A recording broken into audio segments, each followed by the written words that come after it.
Let's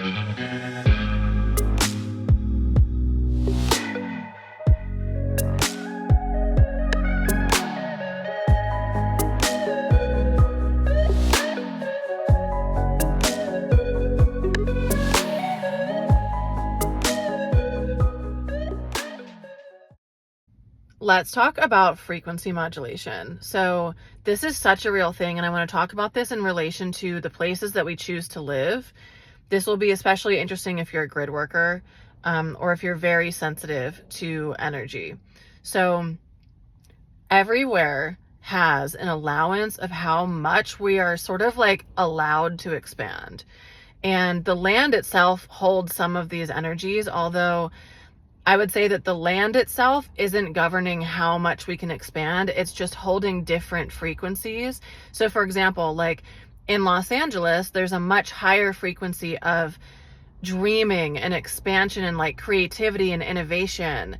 Whereas in like Oregon or in Washington, there's a much more grounded energy. So as a grid worker, you probably already know this, that there are two reasons that we get called to places. Number one, you might benefit from the energy that the land itself already holds.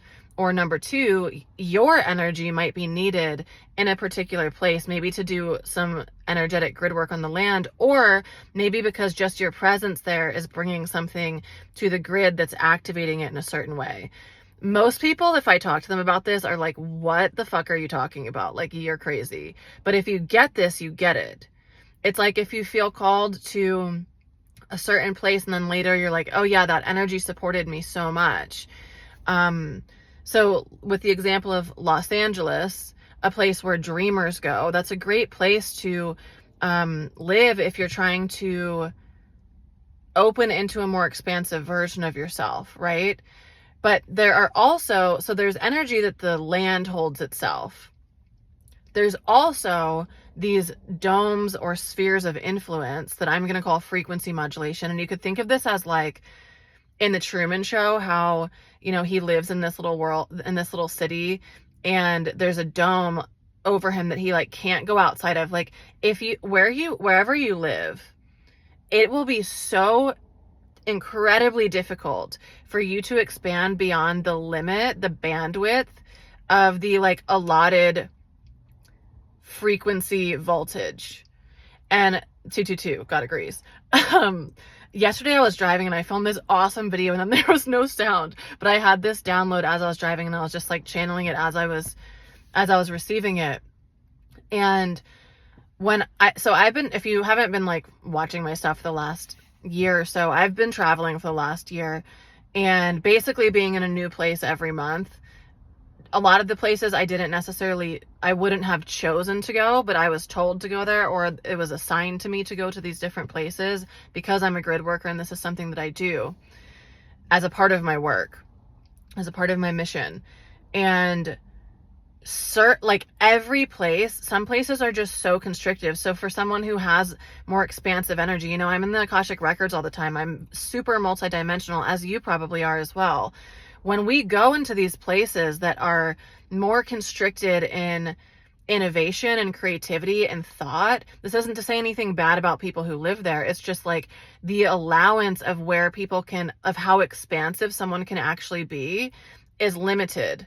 And I'm not necessarily even talking about like, maybe the way to say this is like, you could be expansive in terms of the Matrix's idea of that, right? Like someone could have a business that makes tons of money or something of that nature, but I'm talking about expansion in our vibration, expansion in our ascension process, where we are breaking the norms of systems. That's the type of expansion that I'm talking about.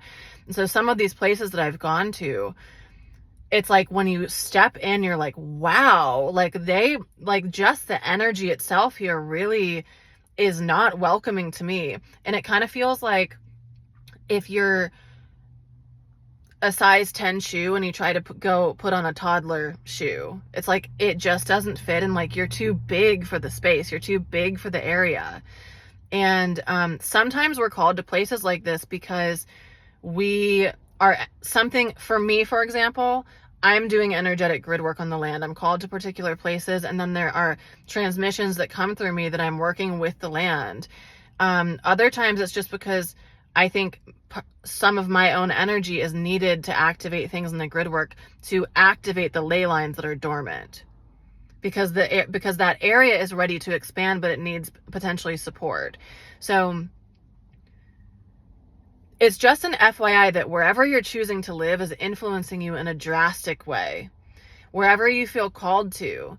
For example, if people, like I know so many people who go to Hawaii all the time, or who feel called to go to Hawaii, there are Lemurian codes there. I've been feeling so called to go to Scotland. There's deep earth groundedness in the lands there.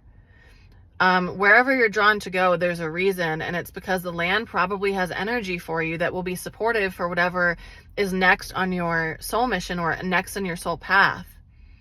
So just being aware that where we're choosing to live, there's not only energy that's wanting to support us from the land, but there's also energy trying to harness us and keep us small from, let's say, the, dark lords or whatever you want to say, these, we don't need to go into that conversation too much.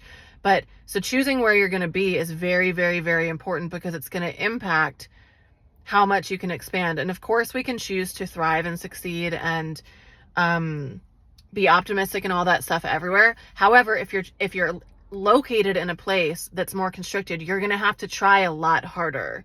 A lot of your energy is going to be going towards breaking out of that dome every single day, because it's just like, if you live in a place that's more expansive, you won't have to do that. You won't have to have any energy breaking the shoe so it fits you. You know what I mean? So anyway, that was just a random thing that came in for me yesterday. Let me know if it was helpful, if you thought it was interesting. And yeah, if you need any support in your soul path, you know that I'm here for you with Akashic record readings, packages, mentorships, to support you in genuinely stepping on your highest soul path and navigating the difficulties, the trenches, the mountains, the lagoons you have to swim through, all of the different aspects of that. That's what my purpose is. That's why I'm here. And that's what I'm here to help you with. So anyways, let me know what you think about all this in the comments.